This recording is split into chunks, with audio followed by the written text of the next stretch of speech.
started waving way too early. I had to stop. I saw you waving. Hi, everybody. Welcome to the Disney Hello. Morning Show. I am Kyle, the editorial director for Laughing Place, and joining me this particular morning is Luke. Hello. Morning, Luke. I feel like I haven't been on the morning show in a couple of months. So. It's true. We've all kind of we've changed the way we do our scheduling at LP, and Tony just kind of slips into that early slot, so then it's usually easier rather than having you come on at 9 and then have to like go straight into the show. Anyway, that's a little behind the curtains. Let's say some hellos before we get into the show itself. Like it's Lukey from Doobie Mosley. Yeah. But yes, we're saying hi to Fred Ramirez. My Thanksgiving was uneventful. It feels like an eternity ago already. Yeah, well, it was almost a week ago at this point, which also feels weird.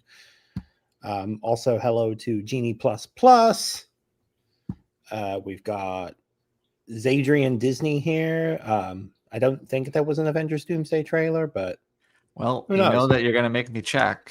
I feel like that I did refresh the Twitter and didn't see it there. You would think that they would have put also, it hi, on Twitter Nikki if there B. was one. All right. Well, cool. With that, let's see if the stock price is affected by this non-existent trailer. Maybe it debuted in theaters because maybe there was on previews of. I didn't hear anything about Avatar. If anything, having it attached to Avatar makes sense. There definitely wasn't anything for Zootopia 2 because I saw that over the weekend. Well, the last time that we did a morning show, the Disney stock price was at $104.10. Let's check it right now. It was up a little bit higher, but it just fell below 105, 104.97. So it's up since the last time we did this, but down a bit since. Seriously, I refreshed and it fell. It was so sad. I mean, it's definitely doing better than the last time I hosted because I remember at that point it was probably in the 80s. So wow. Okay, so it has been a while since you posted. Yeah.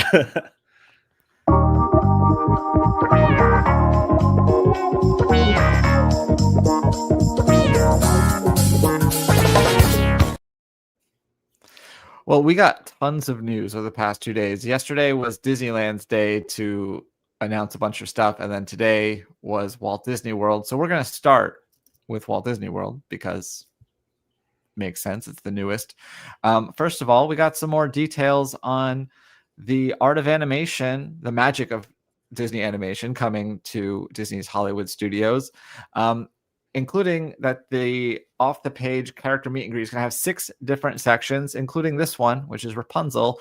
And you'll see that there's this different parts of the set inspired by the multiplane camera they use for animation. So in theory, you set up your camera in the right spot, and then you have all of these layers come together. And it really wants me to sign up for our newsletter. But yeah, there's the story, layout, hand-drawn animation, computer animation. So you'll probably see some more recent Disney characters. Lighting and effects are these 6 things, and each one will have a different character or different experience. I don't know if there's actually a different character at each one, but we also know Mulan will be there with the oversized storyboard panels in the story department section. So yeah, this sounds pretty cool. They also released a little video with a bit more details, but we won't be watching that right now. And there's also a brand new show coming, Disney Junior Mickey Mouse Clubhouse Live. So things to look forward to. Same show that was that debuted at DCA earlier this year. So brand new for the East Coast. Yeah, making its way over to the East Coast for the first time. And then everything else that they announced was really just kind of, we didn't get a single the hardest date we got was a opening buy date, which I've never seen from Disney before. Yeah.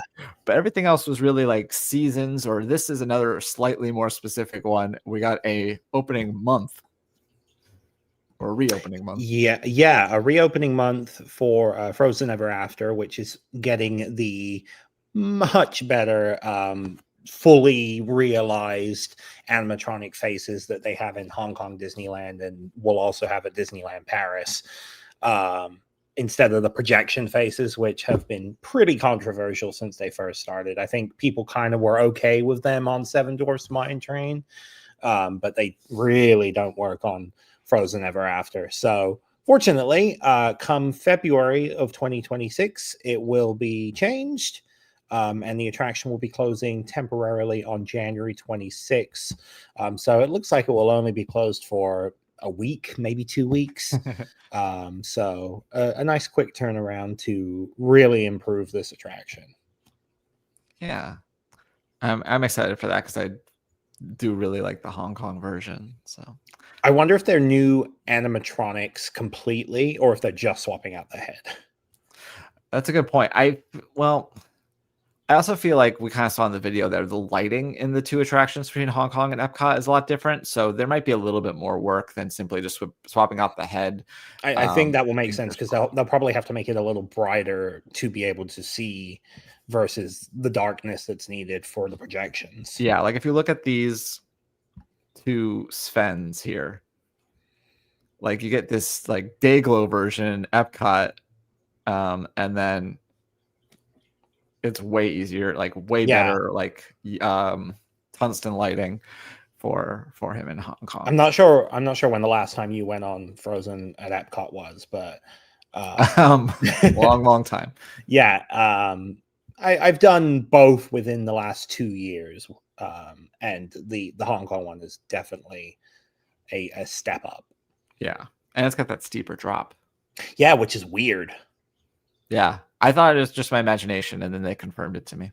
Yeah, but no, it's definitely steeper. With Frozen reopening in February, it means it will be in time for the 2026 Flower and Garden Festival. This will be returning on pretty much the same dates as last year. It'll run from March 4th to June 1st. Last year, it was March 5th to June 2nd. So could have probably predicted this. It'll have all the topiaries. We don't have a ton of details yet, so we don't know what new topiaries there might be. But we will get outdoor kitchens. There will be a Garden Rocks concert series and all of that. But all we know right now is that it'll be running from March 4th through June 1st.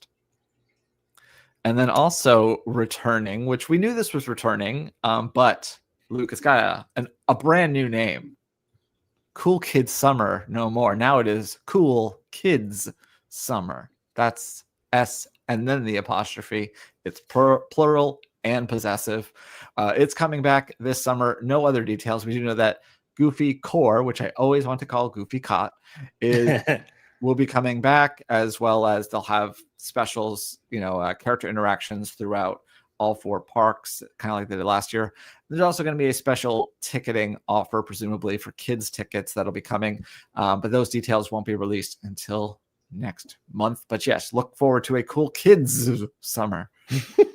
Yeah, I think Cool Kids rolls off the tongue a little bit better. I think that's what I felt like I wanted to call it all the time. I'm just excited for next year where it's like cool spelt KEWL or something like that. Maybe they'll go back and add an apostrophe to Smuggler's Run. Yeah. Anyway, another thing coming. We got some slight updates. We already knew that the Muppets. Oh, this is your story, but some Rock and Roller Coaster updates. Yes, and we'll talk about that, and then we'll go back to one that we skipped. Oh, my bad. But first up, first up, we have a opening / closing time frame for Rock and Roller Coaster. Of course, Aerosmith are heading out. The Muppets will be coming in, and it looks like it's going to be a pretty quick turnaround, with the attraction closing in the spring. So again, a general time frame for that, no specific date. And then it will be reopening as Rock and Roller Coaster starring the Muppets in summer. But work has actually already begun on the transformation with no word ahead of time. So I believe this happened on... Wait a minute. I hate that idea. I believe this happened on Monday. So if you were there on Sunday and got to ride Rock and Roller Coaster, you were the last to see the pre-show with Aerosmith, because and Ken Marino and Ileana Douglas. Yes, that's her name, right? I have no idea. Ken Marino sounds familiar, but the lady doesn't. But yes, the pre-show has been walled off with some G-Force Records logos. And in talking to our reporter, Jeremiah, it's really interesting the way they have it set up. They still corral you ahead of time, and you wait for the doors to open, but then you just walk straight through. It seems like it would make more sense to just keep all the doors open, but what do I know? Well, apparently you haven't worked this ride, so you don't know. You're right. Maybe it actually does make sense. I will give them this. This looks pretty good. If you didn't know that something was supposed to be here, you'd be like, why are they blocking me? They really don't want me to touch these records. But other than that, like, they did a half decent job to get started on that, because I do imagine that that'll be the hardest part. I guess this also kind of, the short turnaround confirms there's not going to be a ton of big changes inside the ride. Yeah, I don't think it will be too different. But with having you wait for the doors, it kind of builds up an anticipation, like you expect something to happen. So then when you go inside, nothing happens. That's kind of like, it's disappointing. But then you get to go into the room where the actual ride vehicles are, right? Yes, that's true. You do get to go straight into there. So, win-win, win-lose. I don't know. So yeah, that ride will have a short refurbishment time, but two rides that are having long refurbishment times are also coming back relatively soon. Yeah, they have been closed for a little while now, but Big Thunder Mountain and Buzz Lightyear Space Ranger Spin at the Magic Kingdom will be reopening in spring 2026 with some new magic. Of course, Big Thunder is getting a reimagined cavern scene, rainbow cavern scene of the first lift hill, and is also getting a complete track replacement. And then Buzz Lightyear Space Ranger Spin is probably the one getting the most obvious updates. There's going to be a new animatronic character at the start of the ride. The vehicles are being completely replaced, and the targets are being completely replaced. So it's going to feel close to an all new ride. I'm excited to see how it turns out. I am too. Having seen some of that technology again in Hong Kong with the Ant-Man and the Wasp. Yeah, it's just so much better, way better. It works so much better, and with the kinetic energy that already exists in Buzz Lightyear Space Ranger Spin, I feel like that'll make it a lot more fun. I was riding the People Mover about a week or two ago, and they have the walls blocked off as you go through, but you could see enough that the new targets are definitely already in place. That's cool. Yeah. Soarin. Yes, another attraction that's near and dear to my heart is getting a brand one new that you have worked. One that I have worked, yes. Not this one, but the other one we're talking about. Yeah, not this current one that we're talking about, but the one we'll talk about in just a moment. Soarin is getting a brand new version for the 250th birthday of the country, and it will be debuting at both Epcot and Disney California Adventure. It's called Soarin' Across America, and they got Patrick out to film a preview for it. So I would like to think there might be a whole new pre-show for it. Maybe like an Americana tinted one. But yes, so Soarin' Across America will be opening. Interestingly, as we mentioned earlier, it will be opening by Memorial Day at Walt Disney World. So sometime in May, probably, maybe earlier. Who knows? That's a very vague way of saying it. And then over at Disney California Adventure, it will be coming around a little bit later, just in time for July 4th. It will be opening on July 2nd. So there you go. Yeah, big news that kind of transitions us over to Disneyland, where these are probably, I think this is Disney. Nope, I know for sure Disneyland is beating Disney World to the punch on this one. Bluey is finally coming to the Disney parks. This was teased a long time ago, at least a year ago. Yeah, because they said it would be happening in 2025, but no, it's happening in 2026. So Disneyland will get the first iteration with Bluey's Best Day Ever coming to the Fantasyland Theater at Disneyland this March. And then in the summer, Bluey and Bingo, who are both girls, and we will not get that wrong, will be coming to the Rafiki. It's Planet Watch, right? Yeah. Conservation Station. Yeah. So they're also going to be on select Disney Cruise Line cruises, the Disney Dream starting in February and the Disney Wish starting in June. So yeah, finally happening. These aren't huge e-ticket things, obviously. They're just kind of a show and dance party, but it's great to see these characters in the parks. I'm sure it'll be popular.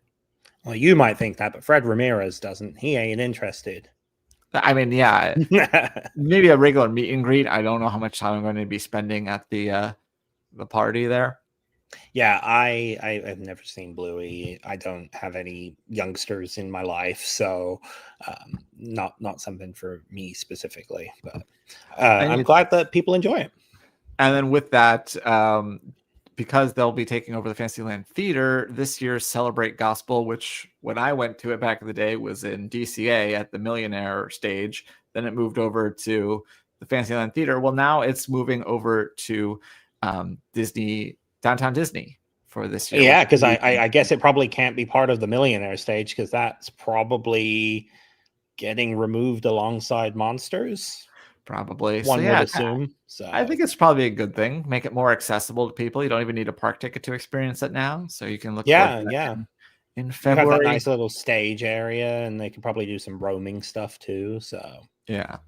And for a complete breakdown of everything else that Disneyland announced as far as their 2026 calendar, all the return dates for the different celebrations, you can find that all on Laughing Place. We don't necessarily have time to go over it, and it happened yesterday. So now it's old news.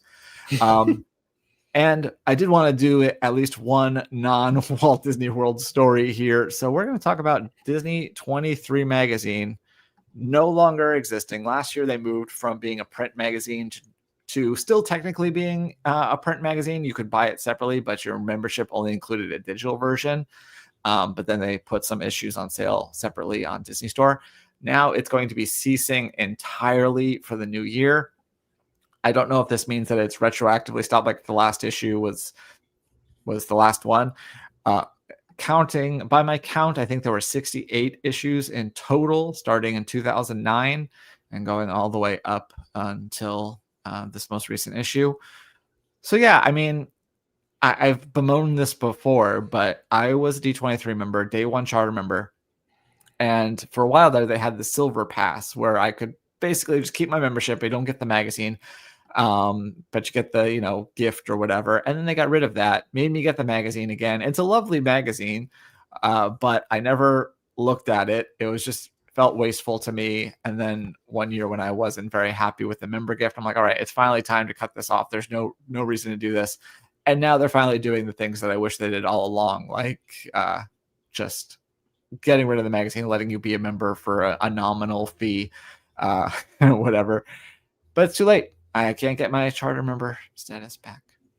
Yeah, I was a charter member as well, but I got rid of it maybe like 10 years ago. Yeah. But now I have the free, I guess, thing that they did through Disney Plus. So it works out for me.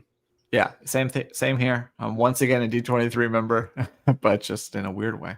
So we'll see how much longer this club lasts. I would imagine that it'll probably be phased out. I think the expo will probably stick around with different branding or whatever, but it seems like that the wheels are falling off of that thing. Anyway. Oh no. Speaking of things falling off, Luke disappeared, but let's do the Disney Plus top 10 until he comes back.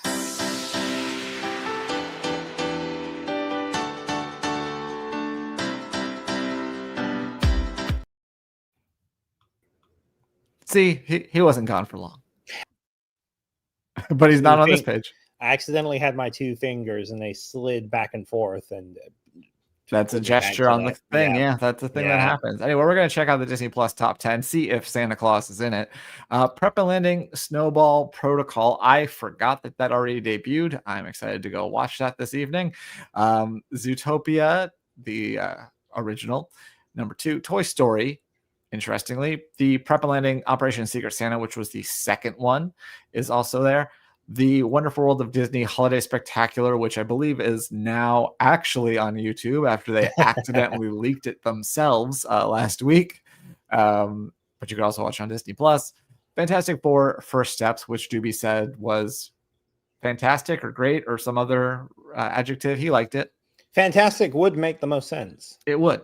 So he probably didn't say that. Toy Story 3 at number 7. Freakier Friday, number 8. Toy Story 2. And then Prep and Landing, Naughty or Nice. Wait. Are there... Which one is that? Well, that was 2011. This one's... Okay, so this is actually the original. No, Operation Secret Santa is the short one, I believe. I think that's the, 8-minute long one. Oh, that's right, because the original was 2009, because I saw it at the first D23 Expo. Well, now I'm just confused. So the original isn't in here, but there's... Yeah, I guess... This one was the, actual sequel, and this one was, a in-betweener? I believe so. All right. Still no Santa Claus, though. Prep and Landing Nikki B is disappointed there's no Beatles. No Beatles. Yeah. That has been my Disney Plus viewing for the last week or so. Yeah, I enjoyed watching all of those. And they should be eligible for this top 10 list, even though it's TVMA, because I don't think that it'd be limiting it. It is a Disney Plus content, so I guess not. Anyway, but I'd recommend checking it out. And I've had my share of bad reviews. I still remember my first good one, though. Everything else in this production of Our Town was simply terrible. Joey Tribbiani was abysmal. Well, I guess that was my live review of Beatles Anthology. Worth watching. But Avatar, Fire and Ash, our boss got a chance to see it. And while the full review is not out, he was able to share his social reaction. So let me read this lengthy post. It says, Avatar, Fire and Ash is the best one yet, with performances and storytelling as lush as Pandora itself. There you go. Yeah. We do have a full roundup of what other people are saying about Avatar, Fire and Ash, as it tends to be. These do, skew positive, but it's also an incredibly popular and well-received franchise. So it would not be surprising if these hold up. So yeah, you can check out what other people are saying about the movie before the official review embargo is up soon. I've never been much of an Avatar fan. I saw the second one because I went to a media event for it around the time it came out. But I have not seen the first one. Don't really plan on seeing the next one, but I love Pandora at Animal Kingdom. Yeah. And I just did Flight of Passage 2 days ago, and it still is one of those attractions that gives you goosebumps every time. It's great. Have I told you how I've only been on that attraction once, and I kind of ruined it for myself? Because you know me, I'm a scaredy cat. And so knowing the beats of Disney attractions, when you get to that cave part, I was looking down, expecting that's usually whenever there's calm, there's usually going to be not a jump scare per se, but something thrilling is going to happen. We finally made it, and then you fall or something like that. Yeah. And that's not what happens in that ride. So no, I was down the entire time instead of looking at the beautiful things I should have been looking at. And I think that's a very cool, different kind of way to approach that sort of ride. Having that 30 seconds in the middle where you're just kind of sitting there, your Banshee is breathing, and you're just taking in the sights. It's different than any other flight simulator like that has handled that sort of thing. Exactly. Really and because I was expecting the status quo, I messed up. Anyway. And the rest. Over at Epcot. Meanwhile, over at Epcot, they have a brand new rope drop audio that features audio from Walt Disney. It's that classic line of his where he talks about, we call it Epcot, spelled E-B-C-O-T. And it's from the 1966 film where Walt first shared his thoughts and views on what Epcot and Disney World as a whole would become. Looks like Kyle's queuing it up. Not me playing this video as if the thing is going to... We'll be doing in Disney World will be our experimental prototype city of tomorrow. We call it Epcot. And then the music swells. We hear from a voiceover who, interestingly, at the very end of it, she specifically calls out, enjoy your stay at Epcot International Festival of the Holidays. So it sounds like they might be switching this out throughout the year whenever there's a festival on. And through uploading this to YouTube, I figured out that the music is not anything original or anything like that. It's an audio network track titled Active Optimism, which seems like they probably just searched the word optimism and got it. And now whoever wrote that song is getting some of the residuals from us watching. Yeah. Cool. Love that. Well, no, I didn't really. On that video, yeah. Yeah. So the Muppets, they're having quite a time. Well, they have a new Time magazine special edition out celebrating their 70th anniversary. And apparently within that, they kind of tease some sort of live appearance on Disney Cruise Line. We don't have any idea what that is or what it could be, but it sounds promising. We do know that Sabrina Carpenter is hosting that special Muppet show coming next year. And then, of course, they'll be taking over Rock and Roller Coaster. So it's a good time to be a Muppet, even if it's not. A little inside LP here. I'm not sure if she told you, but Riley Sellinger did that article for us. And we got the information originally from our friends over at Attractions Magazine, but they referenced Time Magazine, and none of the articles, there was nothing online about it. So Riley, being the huge Muppet fan that she is, just happened to have that edition of Time Magazine to reference. And she sent me a picture of her just with that magazine, so I thought that was interesting. And yeah, she got to write 2 Muppet articles. She was very excited yesterday. Yes. But we're going to talk about a different thing that you spotted over at Disney Springs, and that is the Monsters Fun Day Football. There's a little photo spot set up in anticipation of this special broadcast that will have the Chargers and the Eagles competing in Monstropolis for some reason. So now you can, and very small, take your photo in front of it, and you can not really be at the game. Yeah, this is just by the entrance to the AMC by the Orange Garage, across from Coca-Cola store. I saw it. I realized it was new. I took a photo, and yeah, and there you go. You can watch. But hope y'all enjoy it. You can watch this broadcast Monday, December 8th at 8 p.m. Eastern on ESPN2, Disney Plus, Disney Channel, Disney XD, and ESPN, the app, which is also ESPN, which is confusing. And if you want to see how confusing, become a member. Watch our turkey stream from Thanksgiving, and you'll hear a lot more about how confusing ESPN can be.